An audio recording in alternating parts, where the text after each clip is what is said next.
د الله ذوالجلال سره کلام او خبرې کول زین علماء دیوبند چې الله ذوالجلال دا کوم مقام او مراتب باندې فایز ګرځولې دي وینور چې کله ډوب شي دا غیر رڼا ختم شي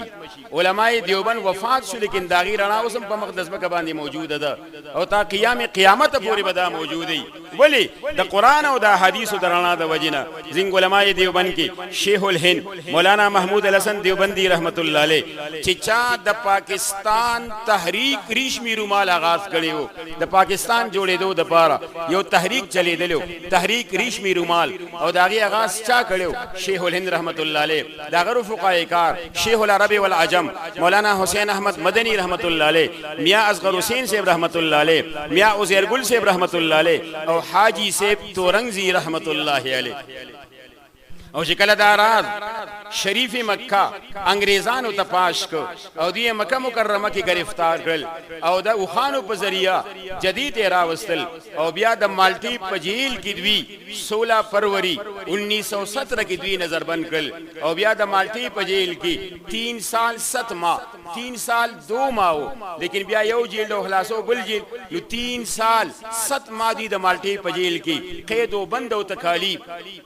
او کلفتون او اذیتون برداشت کړ چې کله دیوبند راغلی دیوبند کې یو لوی استقبال شیو چا ورته یو قصیده ورولې وا قصیده مجد جان فضا مالٹا سے آب نسیم جان فضا ہونے کو ہے دل میں جان آنے کو ہے عیسیٰ ادا آنے کو ہے او گئی تو زندگانی کا مزہ جاتا رہا اب وہ آتے ہے تو جینے کا مزہ آنے کو ہے ہو لبوں پہ خیر مقدم مرحبا آنے کو ہے قاسم خیرات کا اولاد لا آنے کو ہے پھر پلی پولی کا گلزاری رشید قاسمی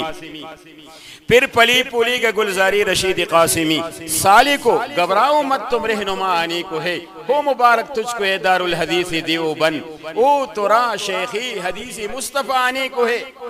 بحری ہستی پہ سفر آسان ہوگا بالیقین کشتی طوفان زدہ کا نا خدا آنے کو ہے لوی قصیدہ دا چاہتے استقبال دوران کی تپوسو وی حضرت تاسو د نهج اسلامی د قانون اسلامی د نفاذ د پاره ډیر انتک کوششونه وکړو ډیر دور دوف وکړو ډیر قید او بند اذیتونه او کلفتونه برداشت کړل تا ته په خپل اعمالو کې د کوم عمل نه امید دی چې رب ذوالجلال بتاو بخي شیخ الهند رحمت الله علیه ورته وی یره ما ته ټول اعمال خپل کوټه ښکاری ما ته خپل ټول اعمال کوټه زه په یو عملم داسې شور نیم چې رب ذوالجلال ما پاغي وبخي ګوره څومره لوی شیخ استاد الشيوخ دی د علم غر لیکن څومره خاکساری او عاجزی پکې ده وی ما ته ټول اعمال ها داسې بیکار ښکاری یو عملم زه شور نیم چې رب ذوالجلال ما پاغي وبخي څومره تواضع پکې ده علامه تانوی رحمت الله علیه لیکي چې شیخ الهند رحمت الله علیه کې د عاجزۍ او د انکسارۍ یو نمونه وه چې کله تفسیر یې ولیکه ترجمه یې ولیکله نو موږ شاګردانو له یې راکړه د دیوبند څومره استادانو شول شاګردانو چېرې دا وګورئ خو د اشاعت قابلي خو شایع کې ورنه پرېږدی بس چې استاد شیخ خپل شاګرد ته وایي چې دا وګوره خو د اشاعت قابلي ګوره دا څومره تواضع شیخ الهند رحمت الله یو ځل د اجبین یو عالم راغلو ډېر د معقولات او د منطق او فلسفي یو جید عالم چې کله شیخ الهند صاحب کور ته راغی وری و شیخ الهند صاحب راووته ویره شیخ الهند صاحب سره ملاوېږم وی راځه ملاو به شي کېنه او بې پیوس کړي ببوزي ورته وي بنې نه اچولي شیخ الهند په خپله هغه بنې نه اچولي شیخ الهند صاحب په خپله روټۍ پې وخوړه ببوزي وي یاره شیخ الهند صاحب سره راغلم د ډېر لرې زما ولې دما وخت ضایع کوې یم ملاقات وشي چې روټۍ خوړه بیا ویره زه خو راغلم ډېر لرې نو ته زما وخت ضایع کوې زه د شیخ الهند سره ملاقات ته راغلی وی دلته شیخ الهند څوک نشته البته زما نوم محمود خاکسار دی ورته وی او دومره متاثره شو ورته وی حضرت تاسو شیخ الهند رحمت الله علیه هغه به وی میں نے سالها سال درس کر کے اس نتیجہ پر پہنچ گیا کہ جہل مرکب سے نکل کر جہل بسیط پر فائز ہوا دا څومره خاکساري ده چې ټول عمر ما درس وکړو لیکن د جهل مرکب نه ووتم او جهل بسیط کې مبتلا شو زنده طالبان وی یو جهل مرکب دی او یو جهل بسیط دی جهل مرکب چې سړی په خپل نافهم نه پیږي یہ شرع قید خیالی کې راځي هر کس کې نه دانت و نه دانت کې نه دانت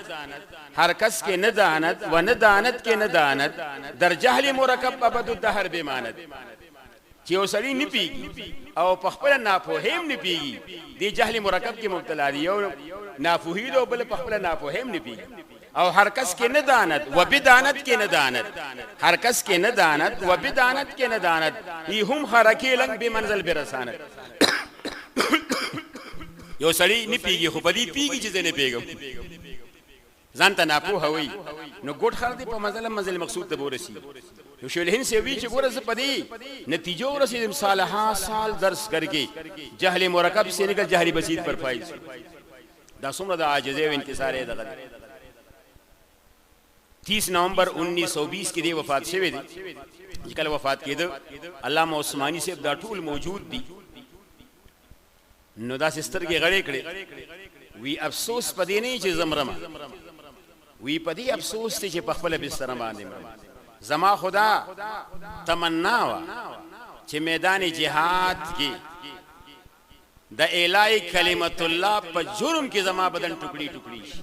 سر می یوځي وی تنه می یوځي یو خپې می بل ځای پرتی او بیا وزل الله الله وی وتمزل باندې سیرو کشو بس دا یې جلته لبیک یو دل دي چاته پوسو کوي حضرت استاسو لوی تصنیف هیڅ تصنیفات واته تصنیفات دي وی لوی کتاب او تاسو شرط دي لیکلي وی ته په کم پن کې زما تصنیف دي دل غواړي ما هو ار یو فن کې تصنیف کړی چې مخ نه دي کتلی کم پن کې غواړي کت علم تفسیر کی میرا تصنیف دیکھنا چاہتے ہو تو علامہ شبیر احمد عثمانی کو دیکھو یہ میرا تصنیف ہے میرا شاگرد اگر حدیث میں میرا تصنیف دیکھنا چاہتے ہو انور شاہ کشمیری رحمت اللہ علیہ کو دیکھو یہ میرا تصنیف ہے اگر سیاست میں میرا تصنیف دیکھنا چاہتے ہو عبید اللہ سندھی کو دیکھو اگر دعوت و تبلیغ میں دیکھنا چاہتے ہو مولانا الیاس رحمت اللہ علیہ کو دیکھو تصوف میں دیکھنا چاہتے ہو مولانا تانوی رحمت اللہ علیہ کو دیکھو اگر فقہ میں دیکھنا چاہتے ہو مولانا عزیز الرحمان رحمت اللہ علیہ کو دیکھو نو چکلا استقبال دوران کې چاورتوی حضرت تاسو د نهج اسلامی د نفاذ د پاره ډیر ان تک کوششونه وکړل ډیر دور دوفو مکو قید او بندم برداشت ک تا ته خپل اعمالو کې د کم عمل نو امید دي چې رب ذوالجلال بتا پاغي وبخي وی ما ته خپل اعمال کوټخ کاری وی بیا وی یو عمل داسې چې زما امید دي چې رب ذوالجلال ما پاغي چې مانه قیامت کې الله تفوزو کې او محمود الحسن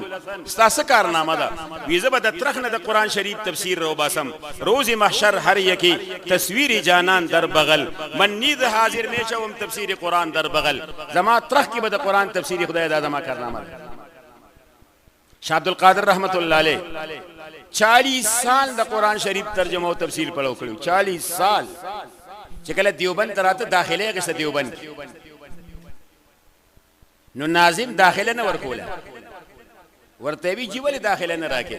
وی دیوبند کې څومره کورونه دي د ار کور په بدله کې ما یو یا دو طالبان غشتي دي یو کور داسې پات نه چې ستار اوټه هغه ته حواله وی جی روټه زما بخپل زیمه سبق د فار داخله راکې وی ته داخله ولا ور